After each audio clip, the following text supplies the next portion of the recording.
जय माता दी। जय बजरंगबली। नवरात्रों की आप सबको बहुत बहुत शुभकामनाएं। माता रानी की कृपा आप सब पर बनी रहे।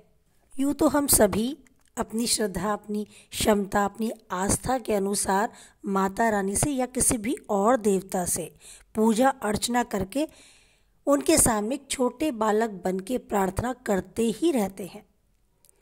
इन नवरात्रों में हम सभी ने यथासंभव तरीके से अपने अपने विधि विधान के अनुसार जितना ज्ञात है उतने ज्ञान के अनुसार नवरात्रों में हमेशा से ही माता रानी से प्रार्थना की है। लेकिन एक विशेष क्षमा प्रार्थना जिसके बारे में बहुत से लोग ऐसे भी हैं जो नहीं जानते क्षमा प्रार्थना है क्या, ये क्यों की जाती है। क्षमा प्रार्थना मुझे बहुत पसंद है, इसीलिए मैं चाहती हूँ कि जिस तरह क्षमा प्रार्थना करके मैं अंदर से अपने आप को तृप्त पाती हूँ, एक सुकून, एक संतुष्टि का एहसास मुझे होता है अपनी पूजा अर्चना के बाद, वही आप सबको भी हो। पूजा अर्चना करके हमें ये ना लगे कुछ छूट गया, कुछ गलत हो गया, क्योंकि हमेशा से ही कोई भी सर्वगुण संपन्न नहीं है और हम तो कह सकते हैं कि गलतियों के पुतले हैं। मनुष्य हमेशा ही दिन रात कुछ ना कुछ इतना करता रहता है जिसके परिणाम स्वरूप वो दुख भोगता है। तो हम जब ईश्वर के सामने हाथ जोड़कर बैठे तो जितना हमें ज्ञात है उस अनुसार अपनी श्रद्धा, विश्वास, सामर्थ्य और ज्ञान के अनुसार अपनी पूजा अर्चना ईश्वर के सामने रखें।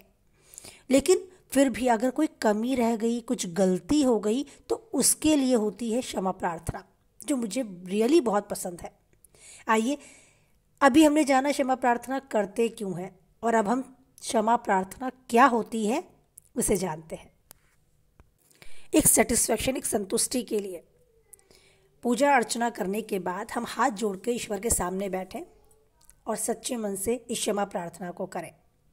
आइए आप सुने क्षमा प्रार्थना। परमेश्वरी, मेरे द्वारा रात दिन सहस्त्रों अपराध होते रहते हैं। यह मेरा दास है, यूँ समझकर मेरे उन अपराधों को तुम कृपा पूर्वक क्षमा करो।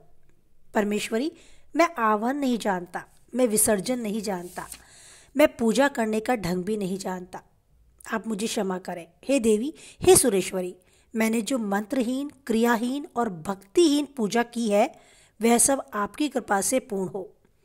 सैकड़ों अपराध करने के बाद भी जो आपकी शरण में आता है, जगदम्बा कहकर आपको पुकारता है, उसे वह गति प्राप्त होती है जो ब्रह्मादि देवताओं के लिए भी सुलभ नहीं है। हे जगदम्बिके, मैं अपराधी हूँ किंतु आपकी शरण में आई हूँ। इस समय दया का पात्र हूँ, आप जैसा चाहें वैसा करें। हे देवी, हे परमेश्वरी, अज्ञान से, भूल से या बुद्धि भ्रांत होने के कारण मैंने जो न्यूनता या अधिकता कर दी हो वह सब आप क्षमा करें। आप बस मुझ पर प्रसन्न हो जाइए।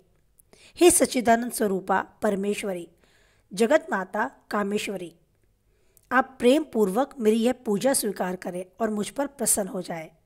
हे देवी, हे सुरेश्वरी, आप गोपनीय से भी गोपनीय वस्तु की रक्षा करने वाली हो। मेरे निवेदन किए हुए इस जप को ग्रहण करो और अपनी कृपा बस मुझ पर यूं ही बनाए रखो। आपकी कृपा से मुझे सिद्धि प्राप्त हो। माता रानी की जय। तो ये है क्षमा प्रार्थना। अब आप अपने अनुकूल, अपने भाव के साथ माता रानी के समक्ष बैठे, उनके सामने हाथ जोड़कर बस यही सब सुने, यही सब उच्चारण करें। बहुत बहुत संतुष्टि मिलती है ऐसा सब कुछ बोलकर, मन में ऐसे भाव रखकर। जब हम छोटे बालक बनकर माता रानी के समक्ष ऐसे भाव प्रकट करते हैं तो डेफिनेटली, निश्चय ही वो माता रानी हम पर कृपा करती है। बस अपने सारी जितने अवगुण हैं, अहंकार, क्रोध, ये सब एक साइड करें, सब कुछ भूल जाएं। क्या हमारे साथ हुआ है, क्या हलचल हमारे माइंड में है, सब कुछ भूलकर जितना हमने अभी किया, और उस पूजा अर्चना में भी जब हम लीन थे तो भी मन में बहुत कुछ चल रहा था, तो इसीलिए काफ़ी हद तक कह सकते हैं कि पूर्ण रूप से हम पूजा नहीं कर पा रहे थे। आधा ध्यान कहीं और, दूसरा ध्यान कहीं और, ऐसा चलता ही रहा और पूजा करते रहे, वो विधि हम पढ़ते रहे, वो अध्याय, वो उच्चारण, वो दुर्गा कवच, जो भी हमारे पूजा के सब तरीके थे हमने किए। लेकिन कुछ परसेंट हम पूजा से अलग थे। हमारा ध्यान इस संसार की भागदौड़ से घूम रहा था, उसमें मेंटली हम बहुत डिस्टर्ब थे, तो पूजा सफल रियली नहीं कर पाए होंगे। तो अभी क्षमा प्रार्थना कुछ ही समय की है, अगर इसे हम मन से कर पाए तो मुझे तो विश्वास होता है कि मैंने आज की पूजा ठीक से की। आपको कैसा लगता है क्षमा प्रार्थना करने के बाद? आपका मन कितना सुकून महसूस करता है? प्लीज़ कमेंट बॉक्स में शेयर करें। वीडियो कुछ हद तक आपको लगता है बनाने में और अपनी बात रखने में और आप तक अपने भाव पहुंचाने में मैं सफल रही, तो लाइक करके अपनी सहमति दें। किसी के काम की वीडियो लगती है तो उस तक ज़रूर शेयर करें। अगर चैनल पे पहली बार है, मुझे यूं ही सपोर्ट करते रहना चाहते हैं, तो प्लीज़ चैनल को सब्सक्राइब करें।